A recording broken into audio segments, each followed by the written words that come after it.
The Last House initially presents itself as a claustrophobic survival thriller, but its ending reveals that the film is less about defeating monsters than learning to coexist with something humanity doesn't understand. What begins as a desperate fight to protect one family transforms into a story about fear, adaptation, compassion, and accepting that humans are no longer the only dominant force on Earth. For most of the film, Jason and his family assume they're victims of an inexplicable disaster. Every door and window is sealed by an invisible barrier created by the mysterious rain, cutting them off from the outside world. Communication disappears, neighbors begin dying, and the family is forced to transform their ordinary suburban home into a fortress. As the years pass, they discover that the imprisonment isn't random. Ruth gradually pieces together clues that everyone else overlooks. She notices the strange rainwalker years before anyone believes her, realizes the water outside tastes like seawater rather than fresh rain, and eventually concludes that the creatures aren't aliens. Instead, they're ancient marine beings, something akin to the legendary leviathans or krakens that have always shared the planet with humanity. The constant rain is their environment. Rather than invading Earth from another world, the creatures are reclaiming territory that belongs to them just as much as it belongs to humans. The invisible barriers surrounding each home create wildlife enclosures, preventing humans from interfering while the creatures move through flooded landscapes that have become their domain. The film emphasizes that survival isn't about strength. Jason initially believes he's protecting his family through determination. He teaches survival skills, builds food traps through the chimney, creates gardens inside the house, and refuses to give up hope even after society collapses. While his resilience helps, Anne points out an uncomfortable truth. Their survival depended on luck as much as anything else. The crack in the chimney allowed them to hunt animals and grow food. Without that tiny opening beyond the barrier, they would have starved like countless others. This realization is important because it dismantles Jason's belief that he alone can solve every problem. Throughout the film, he tries to shoulder the responsibility for everyone's survival, convinced that if he works hard enough, he can protect his family forever. The ending forces him to accept that some situations cannot be conquered through stubbornness alone. 5 years inside the house changes every member of the family. Jason sees survival as victory, Graham sees it as imprisonment. Having spent much of his adolescence trapped indoors, Graham no longer believes staying alive is enough.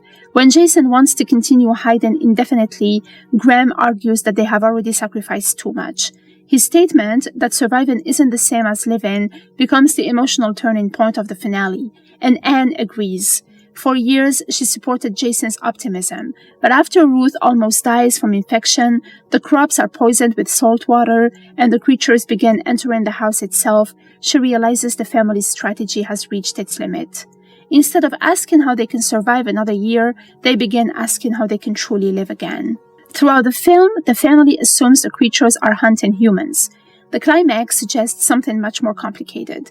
When one of the sea creatures enters the house after the salt water contaminates the garden, it doesn't slaughter the family despite having several opportunities. Instead, it appears to be searching. Earlier in the film, Ruth insists the mysterious rainwalker seemed to be watching rather than attacking. No one believes her because everyone assumes anything unknown must also be hostile. Only at the very end do they realize they misunderstood the creature's behavior. They weren't monsters, they were intelligent beings defending what they considered their own territory.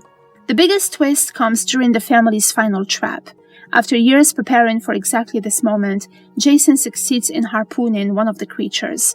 As Jason prepares to deliver the killing blow, Ruth remembers the gentle rainwalker she watched for years.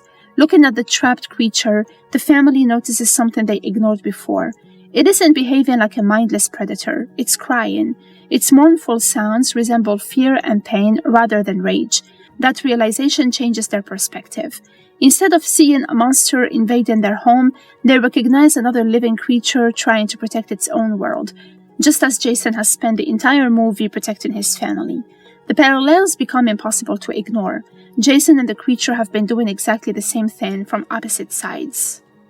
The film avoids explaining the creatures through science. Instead, it presents the ending almost like a fable. The barriers vanish after the family chooses mercy over violence. On a literal level, it's possible the creatures recognize that humans are no longer trying to destroy them. On a symbolic level, the invisible prison represented fear itself. For years, both species viewed one another only as enemies. The moment one side breaks that cycle by refusing revenge, the conflict finally ends. Rather than escalating into mutual destruction, both humans and creatures choose coexistence. The rain stops because the hostility stops. Although the family is finally free, their old life no longer exists. 5 years of flooding have destroyed the neighborhood. Their house is collapsing into unstable ground. Their garden has been poisoned. Their familiar world is gone forever. Rather than trying to rebuild something that no longer exists, the family accepts change. Jason's restored car represented hope throughout the film, but it's never used. Instead, they leave by boat. This is fitting for a story centered on the sea. Jason began the film as a fisherman whose life revolved around the ocean, and he ends it returning to the water, not as something to fear, but as a place where a new future might begin. One of the most hopeful moments comes during the closing scenes when radio transmissions began reaching the family's boat. For years, they believed they might be the last survivors. The broadcasts prove otherwise. Human civilization hasn't been completely erased. Other people adapted, others endured. Communication, the very thing that disappeared on the first day, is finally restored. The world isn't returning to normal, but humanity is reconnecting. Although The Last House contains monsters, disasters, and years of desperate survival, its ending argues that fear creates endless conflict. Jason spends most of the film believing his family can only survive by keeping the outside world away. The creatures appear to believe the same thing. Only when one side refuses to answer fear with violence does the cycle finally break. The Delgado family never defeats the sea creatures in battle. Instead, they recognize them as another intelligent species trying to survive in a changing world. That act of compassion accomplishes what 5 years of hiding never could. It frees both sides. The final image of the family sailing toward an uncertain future reinforces the movie's central message. Home isn't a house or a place preserved forever. Sometimes survival means accepting that the world has changed, leaving the past behind, and learning to share it with those we once feared.